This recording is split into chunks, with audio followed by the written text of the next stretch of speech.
L-aħwa fl-Awstralja, kull nhar ta' Erba' fid-9:20 ta' filgħaxija fuq One.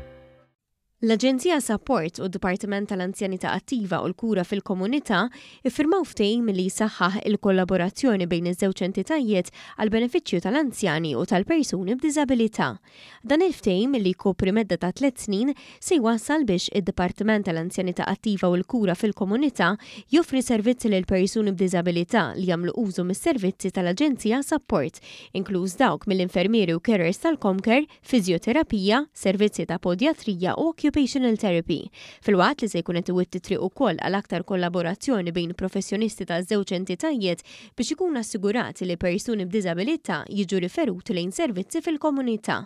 Minn barra hekk persuni li għandhom il fuq minn 60 sena u għadhom jgħixu fil-komunità u jiġu riferuti lejn id-Dipartiment tal-Anzjanità Attiva jistgħu jingħataw assistenza biex jixtru apparat assistiv li bħala servizz u provdut mill-Aġenzija Support.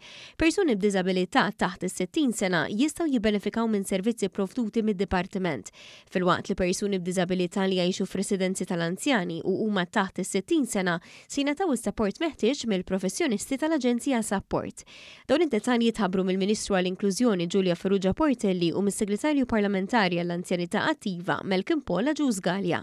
Il-Ministru Portelli tenniet li dan il-ftehim se jkun ta' importanza kbira għall-anzjani u għall-persuni b'diżabilità.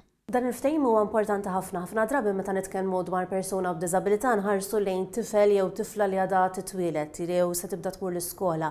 Imma ninsew illi dawn se jkunu adulti u se jsiru anzjani jew jqarbu qrib l-età tal-anzjanità.